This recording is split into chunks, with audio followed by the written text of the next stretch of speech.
भारत में राष्ट्रवाद का जन्म अंग्रेजी शासन के खिलाफ होने वाले आंदोलन के चलते हुआ।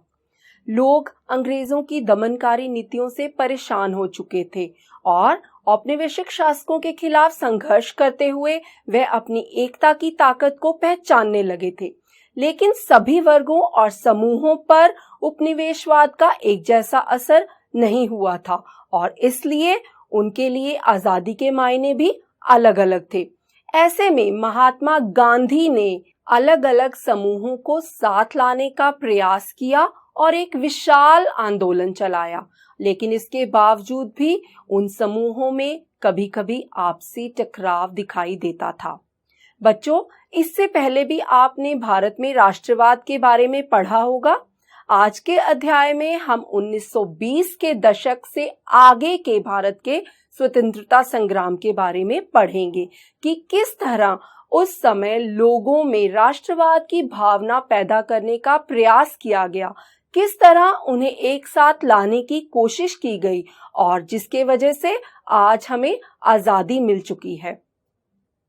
तो बच्चों, चलो शुरू करते हैं और पढ़ते हैं पहला भाग, पहला विश्व युद्ध, असहयोग और खिलाफत। तो बच्चों, पहला विश्व युद्ध 1914 में हुआ था। उस समय भारत पर अंग्रेजों का शासन था। युद्ध के कारण अंग्रेजों की रक्षा व्यय में भारी वृद्धि हो गई और इसके लिए कई कर्जे लिए गए और इसकी भरपाई करने के लिए कर बढ़ा दिए गए। सीमा शुल्क भी बढ़ाया गया। सीमा शुल्क क्या होता है बच्चों? जैसे कोई चीज हमारे देश में आ रही है या बाहर जा रही है, इन आयात और निर्यात करने वाली चीजों पर लगाया गया कर सीमा शुल्क कहलाता है, जिसकी वजह से भारतीयों को कई समस्याओं का सामना करना पड़ा। सबसे ज्यादा परेशानी गरीबों को उठानी पड़ी। आपको पता है बच्चों कि 1913 से लेकर 1918 तक चीजों की कीमतें बहुत बढ़ गई, लगभग दोगुनी हो गई थी। यही नहीं, उस समय लड़ाई के चलते गांव के जवानों को जबरन अंग्रेजी सेना में भर्ती किया जा रहा था। इसके अलावा 1920-21 के दौरान बहुत फसल बर्बाद हो गई थी, जिसकी वजह से लोगों को खान पान में भी बहुत समस्या आ रही थी।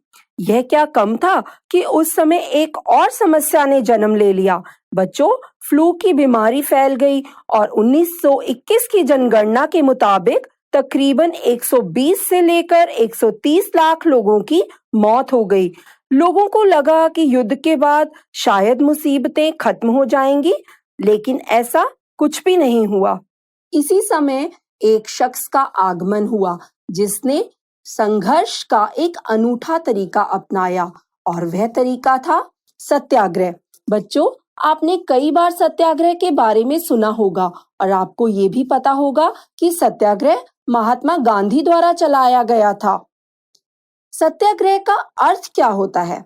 इसका अर्थ है किसी सच या न्यायपूर्ण उद्देश्य के लिए किया गया शांतिपूर्वक आग्रह, यानी अपने सच्चे उद्देश्य की पूर्ति के लिए बिना शारीरिक बल और आक्रामकता की भावना के अहिंसा के रास्ते पर चलते हुए संघर्ष करना ही सत्याग्रह कहलाता है।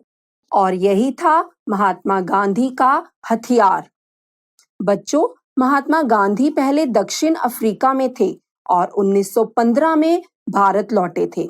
आपको पता है कि दक्षिण अफ्रीका में जब उन्होंने इंसानी भेदभाव देखा तो उन्होंने वहां की नस्लवादी सरकार को अपने सत्याग्रह आंदोलन से हिलाकर रख दिया और तभी महात्मा गांधी ने भारत को आजाद कराने का तरीका भी सोच लिया था। भारत में आने के बाद महात्मा गांधी ने कई जगह पर सत्याग्रह आंदोलन चलाए। सत्याग्रह को पहली बार 1917 में बिहार के चंपारण जिले में दमनकारी बागान व्यवस्था के खिलाफ किसानों के संघर्ष को प्रेरित करने के लिए चलाया गया था। फिर 1917 में गांधी जी ने एक बार फिर गुजरात के खेड़ा जिले में यह आंदोलन चलाया। इस बार समस्या ये थी कि फसल खराब हो गई थी और महामारी भी फैल गई थी, जिसकी वजह से किसान कर नहीं चुका पा रहे थे। कर चुकाने में उन्हें ढील मिल सके, इसलिए गांधी जी ने यह आंदोलन चलाया।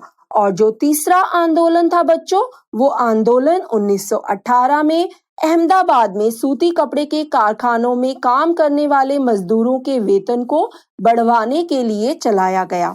ये तीनों ही आंदोलन काफी हद तक सफल हुए और फिर इसी सत्याग्रह को उन्होंने अपना हथियार बना लिया।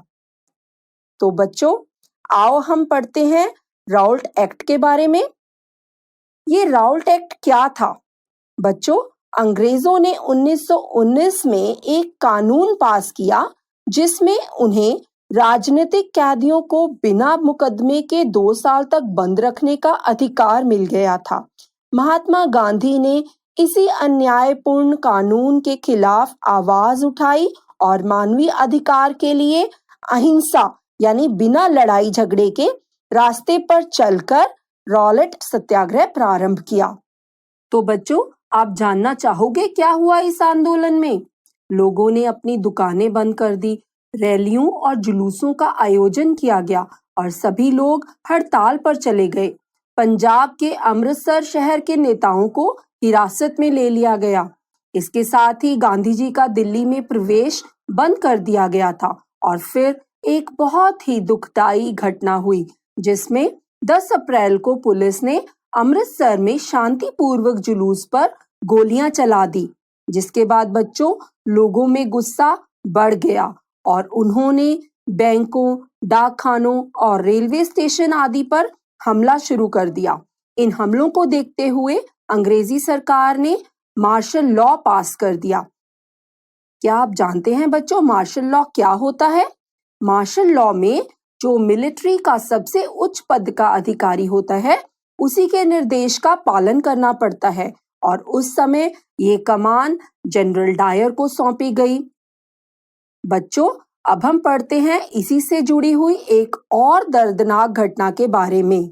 ये घटना भी अमृतसर में हुई थी और इस घटना को जलियांवाला बाग हत्याकांड के नाम से जाना जाता है। आइए देखते हैं क्या हुआ था जलियांवाले बाग में। बच्चों, 13 अप्रैल 1919 को अमृतसर के जलियांवाला बाग में लोग बैसाखी का मेला देखने के लिए इकट्ठे हुए थे। ये मैदान चारों ओर से बंद था और शहर से बाहर होने की वजह से वे लोग जान नहीं पाए थे कि मार्शल लॉ लागू हो चुका था, जिसके चलते जनरल डायर के आदेश पर उसके सिपाहियों ने मासूम लोगों पर अंधाधुंध गोलियां चला दी, जिसकी वजह से सैकड़ों लोग मारे गए और सबसे ज्यादा बूढ़े, औरतें और बच्चे प्रभावित हुए थे। कई लोग वहां अपनी जान बचाने के लिए कुएं में कूद गए, पर वहां भी उनकी जान नहीं बच पाई। अंग्रेजों ने ये सब लोगों के मन में डर पैदा करने के लिए किया था, ताकि भारतीय लोग दोबारा उनका विरोध ना कर सकें। पर लोगों ने उनके इस कदम के कारण सरकारी इमारतों पर हमला शुरू कर दिया और जब गांधी जी को पता चला कि सत्याग्रह को नकारा जा रहा था, मतलब लोग सत्य और अहिंसा के रास्ते पर नहीं चल रहे थे, तो उन्होंने ये सत्याग्रह वापस ले लिया। बच्चों, राउलेट सत्याग्रह बहुत बड़ा था, लेकिन यह अभी कुछ ही शहरों तक सीमित था। इसलिए गांधी जी चाहते थे कि वो इससे भी बड़ा आंदोलन करें, जिसमें हिंदू मुस्लिम लोगों को साथ लाना जरूरी था। तभी कुछ मुस्लिम नेताओं ने गांधी जी के साथ बंबई में होने वाली शांति संधि के बारे में चर्चा शुरू कर दी, ताकि सब मिलकर एकजुट होकर खिलाफत के लिए आवाज उठा सके। तभी गांधी जी ने असहयोग आंदोलन के बारे में सोचा।